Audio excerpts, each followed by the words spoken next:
Chris Hagan here. I don't even have to tell you where I'm at. I did want to show you the Crystal City Water Tower, but it's just way too foggy. You can't see it. So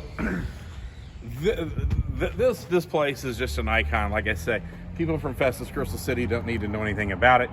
But for people that are not from Festus Crystal City, this is Clark Ferguson. He's 85 years old, been cutting hair for a long, long time. We were just discussing a lot of the families is the fourth generation of heads of hair that he has cut. Come on in, let's talk to Clark for a couple of minutes. There he is. We've been here for a while, and he's had a client, and we've just been talking. I was here a couple of days ago. My dad would bring me in here when I was little, and now I'm bringing my dad in. And Steve, who just left, his dad, and his dad's dad? Yep. So, and then his kids. So you got four generations. Yep. And how often does that happen? Is that like every day? With the people that have been coming by here for all these years? I've got a lot. Very few of them are still living that started out with me 60 years ago. 60. Yeah, I've been here 60 years. What year was that? 1962, I was. Okay, I was born in 62, Yep. so I gotta, yeah, he says 60, I'm like, I'm 60, and I gotta have you do the math for me. So. When I started here, PPG had 2,100 people working there in 1962. Okay. There had been as many as 3,500, I think. Wow.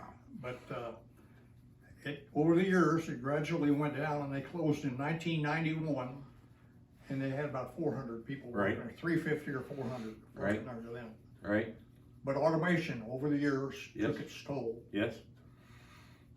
So, what did your dad do for a living? Dad worked down at PPG. So he was at PPG. Was there any barbers in your family? No. No. I was first.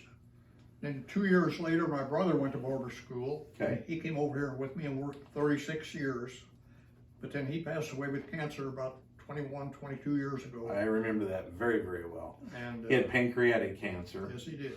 Because his wife would come in the store all the time. It was just like she just had to decompress because that was just so sad. Because everybody gets to know the barbers and people in the town. Yep. And guys, we don't really communicate like women except for when we come to barbershops. Right. And then we get to know a lot about each other. Right. The mayor of Crystal City, Yeah. his last name's Osher. Yes. He comes in maybe every couple of weeks. Well, Clark, what's happening? He said, what are people complaining about? I haven't had any complaints really since he's been mayor. Nobody's been complaining. Yeah. He tells me, he says, people will come in the barber shop and they'll tell you what's wrong with the city. Yeah. But they won't come down to City Hall and tell me. Right. So he said, you're my link to the public. That's right. The liaison. Yeah. Well, and let's face it, Crystal City hasn't changed a whole lot. Not much. I mean, we lost PPG. We're now getting the James Hardy that will kind of replace those jobs, but we're talking 200, maybe quite a bit more than that in the future, but nothing like what the PPG was. Right. And the street is the street. It's one of the most iconic historic streets in the state of Missouri. But this end of town, as opposed to Festus, has always seemed to struggle a little bit more. Just because you got to have the right businesses that are here. Yeah. And where my business was where Dorsey Drugs was in the 50s, and then they moved across the street. Right. And whenever they finally went out of business, Right. it just changed everything. Except for the nightlife with Crystal Tavern and Squeakers. Yeah, we still got 2 taverns. Yeah. And we had another one up the end of the street. Yeah. I think those guys closed up and moved down to Eureka Springs, Yes. Arkansas. Yep, yeah. And I'm surprised somebody hasn't bought that. Yeah. And, I am too. and I'm sure they will, because they fixed it up and it was really, really nice. It was. And they had good food. I was only in there probably about a dozen times, but it was very nice. Right. So you started being a barber in '62. Before, how old were you think? What's that? When you started being a barber, how old were you? Well, let's see, I got out of the Army in 1960. I was 23, about 25. 25. How long were you in the Army? 3 years. Okay, so there was no wars going on then. No, I was in between Yeah. Korea and Vietnam. Right, because you're the same age as my dad, and my dad, I think, got out.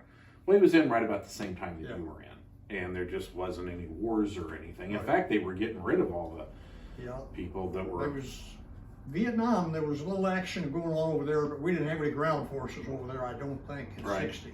Right. But they were starting to send people over there as advisors, and their job was to go over there and find out what the Vietnamese people, if they wanted to serve. They didn't want to serve. No. And the French were there before we were Oh, there, yeah. which is part of the history that a lot of people don't remember or know, was the French were there for at least a decade before we were there. So, I don't know. If you could go back in time, would you still be a barber? Not today. No. But no, but it was 1962. Yeah. Would Yeah, you? Would you I've still? had a good life. Yeah, I would. Which was the next question. Because when you get older and you look back, because just like you, if I could go back and do what I did, I wouldn't do it at all. Not at all. Not one bit based on today, but based on then, yeah, I would have done it. Yeah. But I don't look back on it anyway. Right. But and your business is the same as mine. It was all about the relationships. Mm-hmm. And there's lots of places to get your hair cut, and people travel around and everything. So you learn not to take stuff too seriously. If a guy used to come in, say 5 times a year, and then he misses a year or two and then comes back. Yeah. And I think that your demeanor handled that very, very well. Right. Yeah. Well, you expect that after a while. Right. And after you're in business a while, you realize that happens. Right. So, I'm not trying to lead you, but you were here, your brother was here, and your son, was it your son, was there. Right. So it was the 3 of you. Right. 3 Fergusons. Right. How was that compared to now? Well, it was more enjoyable, I guess you'd say. Well, we used to have a lot of fun in the barber shop. Now I get lonesome, like right now. You guys are here, your company. But a lot of my customers are going. I don't cut near as much hair as I used to. Right. But I cut enough to keep me busy and seeing people. Well, and when PPG was in business, you probably could have used more than 3. But people will come to barbershops just to hang out, not even to get their hair cut. Yeah, I still got a couple people that do that. Yeah. And when your brother was here and your son was here, and as a guy, you walk through the door and you just got that great family business feeling here.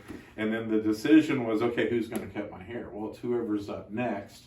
And then people would jump in, and it was for those of you that are watching the video that remember doing all of that. Those are the great memories to have. Yeah, that's true. And again, I remember your brother. I'm friends with your son on Facebook, and I know he's had a lot of challenges. Yes, he has. And where does your daughter live? Amy lives in Norman, Oklahoma. She's a psychologist at the university. Oh, really? Right. Okay. But she's having some health problems right now, and she's probably my age, about 60. Yeah, Amy will be 59. Okay. The day after, 3 days after Christmas. Yeah. Well, I tell everybody, never go to the doctor, and you'll never have anything wrong with you, because they find stuff that's wrong with you. Yeah, that's right. I got customers, they won't go to the doctor. No. They say, I'm not going to the doctor, ain't nothing wrong with me. All he'll do is find something. I got some doctors come in here who aren't going to appreciate me saying that. Yeah. I'm just joking, Doc. Well, what you don't know won't hurt you, but then you don't want stuff to go from stage 1 to stage 2 to stage 3 and on and on and on. So you got to go get your checkups and stuff. So we're going to end it for right now, but then we're going to come right back for another one. So thank you. Click like, share, and all that fancy stuff.